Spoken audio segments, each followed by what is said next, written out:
평소와 좀 다르게 몇 군데를 하나님 주시는 말씀을 보았습니다.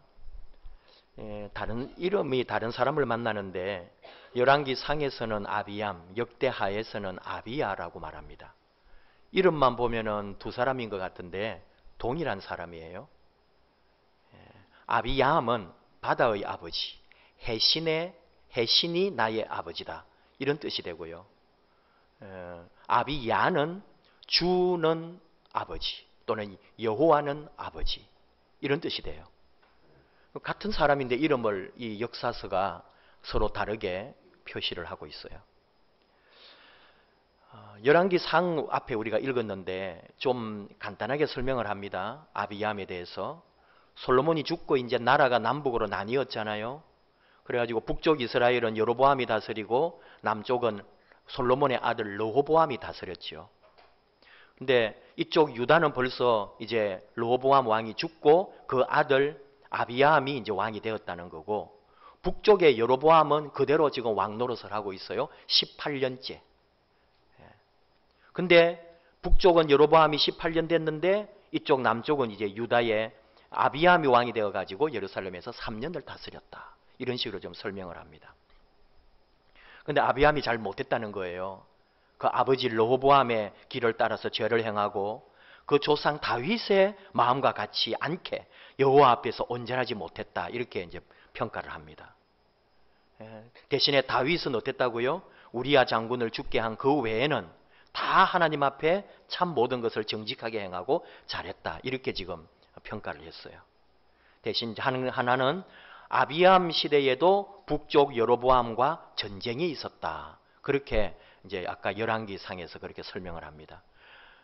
그 아버지 르호보암도 북쪽 여로보암 왕하고 계속 전쟁했어요. 이제 또 아들이 또 북쪽 이스라엘하고도 또 계속 전쟁한다, 그런 얘기죠. 근데 지금 이제 후에 읽은 이 역대하에서는 아주 길게 설명을 하는 게 있어요. 특별히 전쟁에 대하여 설명할 때는 아까 열왕기서에는 남북이 계속 전쟁했다 하고 딱 한 절뿐인데 이 역대기에는 전쟁 얘기를 아예 한 장을 다 할애하고 있어요. 그리고 굉장히 큰 전쟁이었어요. 반드시 역사서에 기록해야 할 만한 전쟁이었어요. 그런데 열왕기서에서는 한 줄로 그냥 전쟁이 있었다 하는 이런 말들로 끝내버리고, 이 역대기에는 굉장히 이 하나의 전쟁을 길게 또 설명을 하고 있다. 좀 다른 얘기들을 우리가 보는 거죠. 똑같은 것도 있고 다른 것도 있고, 또 재밌는 건 이름도 서로 다를 뿐 아니라 어머니도 서로 달라요.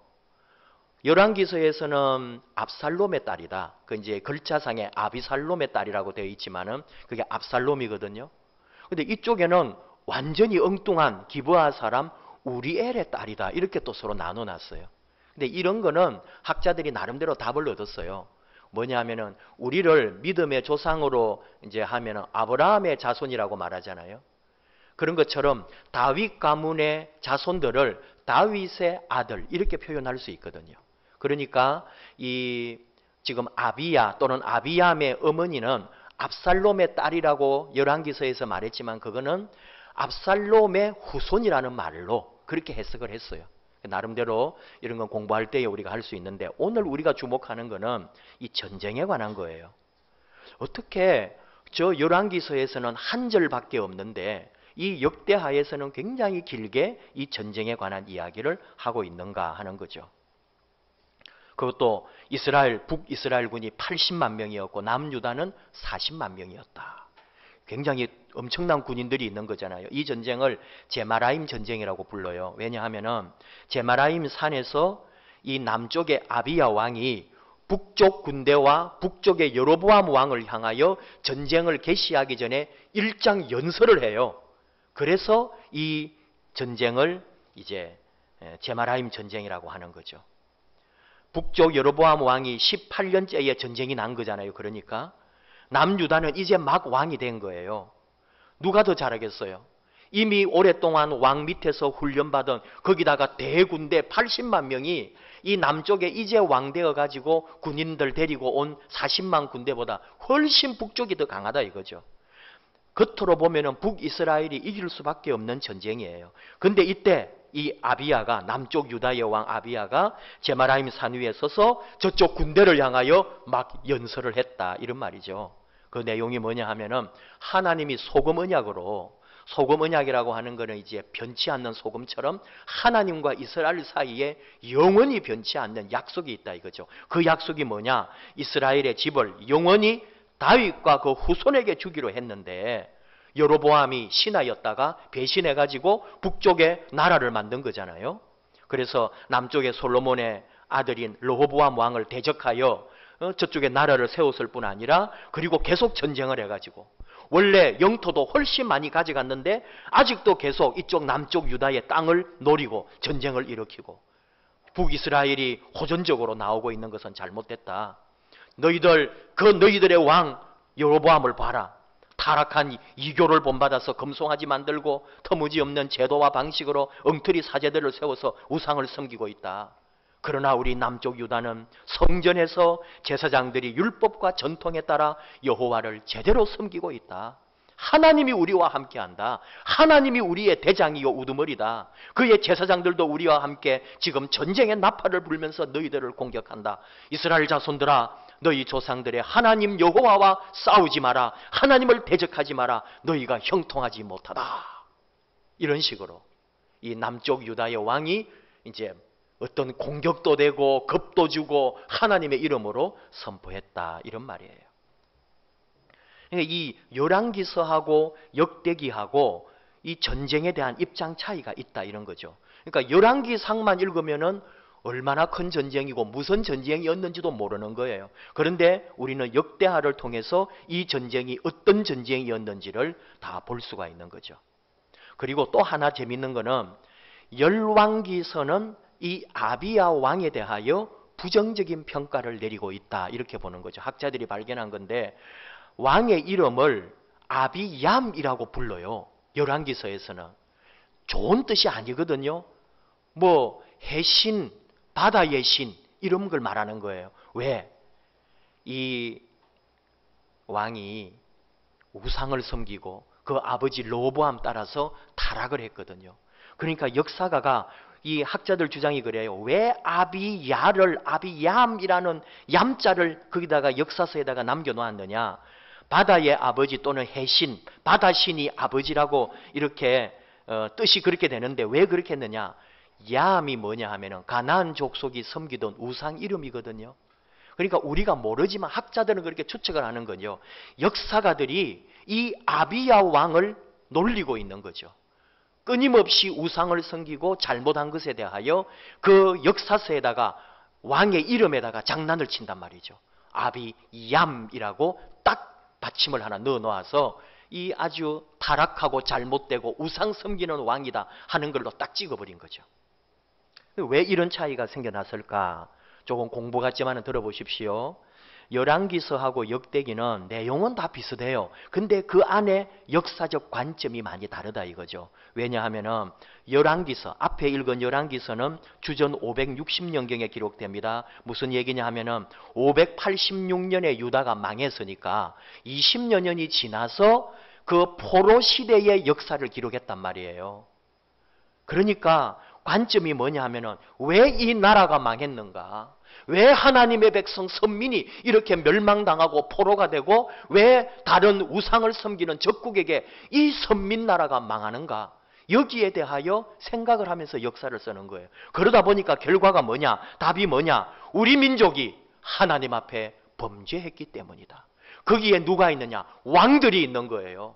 왕들이 하나님 앞에 범죄하고 백성들이 그걸 따라갔기 때문에 이 나라가 멸망당했다. 그래서 역대 왕들에 대하여 신랄하게 비판하는 역사가 이 열왕기서가 되는 거예요. 그리고 잘못을 끄집어내고 회개를 촉구하고 오직 유일신 신앙으로, 신앙의 순수성으로 다시 돌아가야 한다는 관점으로 이 역사가 기록되고 있다는 거죠. 우상 숭배에 대하여 철저하게 배격하는 게 열왕기 역사서입니다. 그럼 역대기서는 뭐냐? 열왕기서보다 한참 후에 기록이 됩니다. 포로 생활을 마치고 고국으로 돌아오는 시점에 쓰거든요. 주전 400여 년 전에. 그게 무슨 얘기일까요? 이제는 비판하는 시대가 아니에요. 이제 우리나라가 회복되고 우리가 다시 공동체를 이루고 나라를 새롭게 만들어가니까 얼마나 우리가 힘을 합하고 열심으로 나라를 일으켜야 되겠는가. 그러니까 어떻게 보는 거예요, 역사를. 우리 역사에 위대하고 훌륭한 왕들이 있었고 우리 조상들 중에 정말로 멋진 조상들이 있었다 하면서 조상들 가운데 훌륭한 인물들을 꺼내서 존경하고 본받고 그 사람들을 앞세우고 우리도 긍지와 보람을 가지고 나아가자. 그런 관점으로 이 역대서가 기록이 되었다. 이런 말이죠. 이런 말 하면 여러분 어떻게 들을지 모르지만 우리나라도 일제시대를 생각해 봐요. 일제시대의 민족사관이란 조선시대의 타락한 왕들과 관료체계에 대한 비판입니다. 왜 나라가 이렇게 망했는가? 나라를 팔아먹은 이 민족 반역자들에 대한 비판적 역사가 당연히 있어야 되겠죠. 근데 해방 이후는 어떨까요? 이제 이 나라를 새롭게 만들어가고 발전하고 부흥해야 되기 때문에 민족의 좋은 인물들을 데리고 와야 되고 또 지금 이제 해방 이후에 대통령들을 더 잘한다 그러고 미화하고 우리 백성들에게 힘을 불어 넣어줘야 되는 그런 역사적 관점이 있다 이런 말이에요. 이스라엘도 마찬가지죠. 자, 예를 들면 이런 거예요. 우리 솔로몬에 대해서 얼마나 귀하고 좋게 생각하잖아요. 지혜의 왕이요. 이스라엘을 그 당시에 제국으로 만들어갈 뿐 아니라 국제사회에 주목받는 나라로 만든 위대한 왕이 솔로몬입니다. 우리 다 솔로몬 왕과 같은 지혜를 달라고 기도도 하고 자녀들을 축복하고 그러는데 열왕기서는 다르게 본다 이거예요.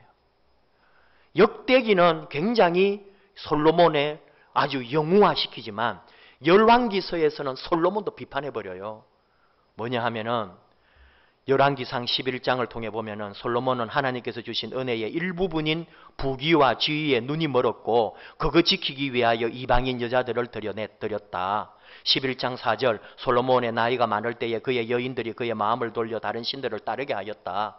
이런 식으로 아주 비판합니다. 11장 9절 솔로몬이 마음을 돌이켜 이스라엘 하나님 여호와를 떠남으로 아주 역사가가 솔로몬 왕을 솔로몬이 하나님으로부터 떠나버렸다고 아예 기정사실화 해버려요. 그래서 나라가 망하고 남북이 나뉘어지고 이 모양이 되었다. 이런 관점을 가지고 있단 말이죠. 솔로몬의 지혜와 지식을 찬양하지 않습니다. 초점이 뭐냐? 하나님에 대한 신앙의 지속성, 일관성에 대하여 끝까지 주장하고 역사관이 뭐냐? 한 사람을 영웅 만들지 않고 오직 신앙적으로 믿음 안에 종교적으로 측정해가지고 그 사람이 하나님 앞에 바로 서 있느냐 이 관점을 가지고 역사를 기록한단 말이죠.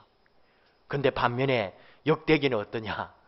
솔로몬을 아주 그냥 세계 최고의 왕으로 우리가 알고 있는 솔로몬의 좋은 이야기는 우리가 역대기에서 본 거예요. 그렇게 이제 하는 거예요. 똑같은 내용인데 어떤 거냐 하면은 열왕기서에서는 3장 4절 이에 왕이 제사하러 기브온으로 가니 거기는 산당이 큼이라 솔로몬이 그 단에 1000번제를 드렸더니 열왕기서예요. 비판하고 있는 거예요. 근데 역대상은 1장 3절 온 회중과 함께 기브온 산당으로 갔으니 똑같은 얘기예요. 하나님의 회막 곧 여호와의 종 모세가 광야에서 지은 것이 거기 있음이라 이렇게 기록을 해요. 뭔지 구분을 해보면 뭔지 아냐면요. 열왕기서는 솔로몬이 그 산당에 가서 1000번제 드렸는데 왜 갔느냐? 산당이 컸기 때문이래요. 산당이란 말을 또 강조해요. 근데 역대기에는 뭐라 그러냐? 거기에 모세가 지은 회막, 성막이 있기 때문에 갔다는 거예요. 어느 게 옳은지는 몰라요. 그러나 역사가는 지금 다른 관점을 가지고 역사를 기술하고 있다. 이런 얘기죠. 이런 차이를 신학에서 공부할 때 이렇게 말합니다. 열왕기서는 심판을 염두에 둔 선지자적 관점에서 보고 있고 역대기는 소망을 바라는 제사장적 관점에서 기록했다. 이렇게 설명을 하는 거죠. 여러분도 이해는 하시겠죠? 그러다 보니까 열왕기서에서는 역사에 대해서 좀 객관적입니다. 열왕기서가 더 객관적인 거예요. 옳은 소리 하고요. 잘못된 건 잘못됐다 그러는 거죠. 대신에 어떻게 하겠어요? 역대기는 좀 미화도 하고 좀 이렇게 왕의 위신이 떨어질까 그 자꾸 조심하면서 왕들이나 위대한 인물들을 좀 좋게 이렇게 다 기록을 하는 거죠. 자, 왜 그래요? 역대기는 나라를 하나 되게 하고 부흥시키고 모범적인 인물을 내세워가지고 신앙적으로 잘했다고 자꾸 이렇게 칭찬도 해주고 그래서 우리가 본받고 따라가게 하는 거죠. 그러다 보니까 이 아비야 왕에 대해서도 아주 좋은 역사를 찾아내가지고 그 열왕기서에서는 일부러 어쩌면 빼버렸는지도 모를 역사를 이 역대하는 굳이 그거를 아주 세밀하게 다 전쟁 역사를 기록해주고 있다. 그것도 아비야가 잘했다고 이렇게 지금 해주고 있는 거예요. 80만 명에게 40만 명이 어떻게 이기겠어요? 그래서 처음에 역대하 우리 읽진 않지만 뒤에 이제 13장 14절에 유다 사람이 뒤를 돌아보고 자기 앞뒤에 적병으로 말미암아 여호와께 부르짖었다. 제사장들도 막 나팔을 불었다. 왜 그러냐면은 전쟁하러 가자가 아니고 다 불안하고 떨고 있는 거예요. 그런데 결과는 뭐냐? 15절에 유다 사람이 소리 지르매 하나님이 여로보암과 온 이스라엘을 아비야와 유다 앞에서 치시니 이스라엘 자손이 유다 앞에서 도망하는지라 하나님이 그들의 손에 넘기셨으므로 아비야와 그의 백성이 크게 무찌르니 이스라엘 택한 백성들이 죽임을 당하고 엎드려진 자들이 50만 명이었더라. 북이스라엘 군대가 완전히 50만 명이나 잃어버리는 이 전쟁 역사를 지금 기록하고 있어요. 근데 뭐라고 말해요? 하나님이 치셨다는 거예요. 유다 군대가 친 게 아니라 하나님께서 북이스라엘 군대를 치셨다. 이게 역사가의 눈이라 이 말이죠. 전쟁의 승리는 단 하나뿐입니다. 하나님이 이기게 하셨다는 거예요. 무슨 전술이나 병력의 유불리나 그런 얘기한 거 아니에요. 신앙적인 해석이죠. 사실은 아비야도 여러분 잘했다고 볼 수는 없고 분명히 잘못한 거 많아요. 그 우상 섬긴 것뿐만 아니라 아비야 얘기 한번 보시면은 참 기가 막힙니다. 왕 노릇은 3년밖에 안 했죠. 그게 아마 조금 나이가 들었거나 그렇게 해서 늦게 왕이 됐을 수가 있는데 역대하 13장 21절에 이 사람이 아내가 14명이고요. 아들이 22명이고 딸이 16명이나 뒀어요. 그러니까 어떤 이 권세와 이런 힘을 가지고 얼마나 많은 좀 타락하고 변질된 하나님 기뻐하지 않는 삶을 살았는지는 우리가 충분히 짐작할 수가 있는 거죠. 이렇게 과욕을 부리고 결국은 나오지는 않지만 나이 같은 게 요절하지 않았을까 이렇게 보는 거죠. 근데 문제는 한 가지는 또 잘했단 말이에요. 이런 위험한 전쟁과 어려움이 오면은 아주 그냥 하나님 앞에 딱 엎드려 버리는 거예요. 그러니까 또 하나님께서 이 유다를 살려주시고 또 전쟁에서 이기게 해주시고 그 하나님의 오묘한 또 이 섭리가 있는 거죠. 그러니까 여러분 우리가 열왕기서도 보고 역대기를 보는데 어느 게 옳다 그르다 이렇게 말하기는 어려워요. 어느 역사 관점이 잘못됐다 이렇게 말하기가 참 어렵다 이거죠. 우리는 그 두 개를 다 보고 있는 거죠. 그래서 패망의 역사를 복귀할 수도 있고 또 뭐 이렇게 미래의 역사를 제시할 수도 있는데 그 두 가지를 다 우리는 같이 보고 있습니다. 근데 두 가지 다 살아있는 정신이 하나 있어요. 그걸 잡아야죠. 공통점이 분명히 있습니다. 패망에 대하여 말할 때도 미래의 청사진을 꿈을 꿀 때도 핵심이 있습니다. 하나님이에요. 하나님께 죄를 지어 패망했다. 이제 하나님이 도우셔서 우리를 이기게 하실 거다. 그 얘기를 하는 거예요. 우리가 하나님 앞에 바로 서면 된다. 이제 이 역사를 하나님 중심으로 만들어가자. 이렇게 부르짖고 있는 거예요. 역사가가. 왜요? 유대인들은 역사가 하나님에게 속해 있다고 믿기 때문에. 눈에 보이는 병력이나 군사력으로 우열을 가리는 게 아니라 우리 백성들이 우리 군대가 하나님 앞에 바로 서 있느냐 아니냐 이게 전쟁의 결과를 만들어낸다. 이렇게 보았던 거죠. 왜 우리가 이렇게 이스라엘 역사를 좀 길게 볼까요? 올해는 우리나라가 일제 식민지로부터 해방된 지 71년이 되는 해입니다. 71년의 역사가 흐르다 보니까 지금 우리 좀 연세 드신 80 가까이 되신 어르신들 또 그 이후 분들 외에는 사실 우리가 식민지의 아픔이나 해방의 기쁨을 잘 몰라요. 다 우리가 듣고 배운 것밖에 없어요. 본 것밖에 없어요. 이게 그림으로 영상으로. 그러나 분명한 것이 하나 있습니다. 지금 현재 우리의 현실이 하나 있어요. 나라를 되찾은 지 71년이 되었지만 여전히 우리를 둘러싸고 있는 국내외의 정세는 너무나 긴박하고 어렵다는 거죠. 우리가 다 정치인도 아니고 외교관도 아니기 때문에 함부로 다 말할 수는 없지만은 지금 이 내막을 다 몰라도 얼마나 황망하고 이 나라가 답답한 현 시대에 우리가 살고 있는지 압니다. 여전히 우리는 정치적으로, 경제적으로, 정신적으로 홀로 서기를 못하고 있는, 아직도 우리나라는 이런 어려움 속에 있다 이거죠. 미국이나 일본이나 중국이나 러시아나 사실 우리가 싸워가지고 이길 수가 없어요. 두려운 거인들에게 둘러싸여 있습니다. 내부적으로 우리 정치인들 여러분 소망이 있나요? 우리 다 답이 없습니다. 해방 71년을 맞은 우리나라가 한강의 기적을 이루고 위대한 발전을 이루었습니다. 우리나라의 특히 통신이나 전자나 이런 쪽에는 세계 최고입니다. 경제적 부흥 분명히 이루었습니다. 단기간의 발전은 세계 역사에 보기 드문 놀라운 기적을 일으킨 것 틀림없습니다. 자부심을 느껴도 됩니다. 이건 분명히 객관적 평가입니다. 근데 우리는 다 이런 게 눈에 보이는 거, 객관적 지표나 사실에만 근거하지 보이지 않는 걸 보지 못한다는 거죠.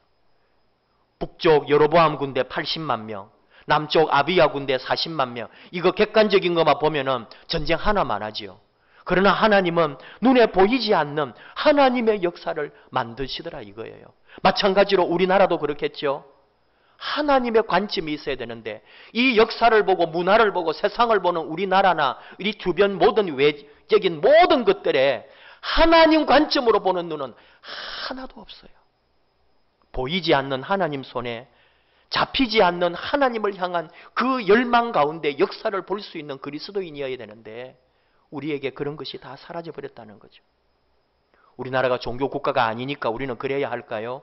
아닙니다. 하나님께서 이 나라를 이끌어 주시고 하나님이 이 나라의 주인이시고 하나님께서 이 나라를 이끌어가고 계시다는 것. 인간이 겉으로 보이는 육체와 보이지 않는 정신 그리고 영으로 이루어져 있어요. 이 세상의 원리도 보이는 것이 있지만 보이지 않는 역사의 흐름이 있다는 걸 우리가 깨달아야 합니다. 보이지 않는 것이 보이는 것을 결정합니다. 하나님을 중심으로 해석한다는 게 참 어려운 말이기는 하지만은 여러분 이스라엘 백성들이 하나님 아닌 우상을 섬길 때에 항상 망해요.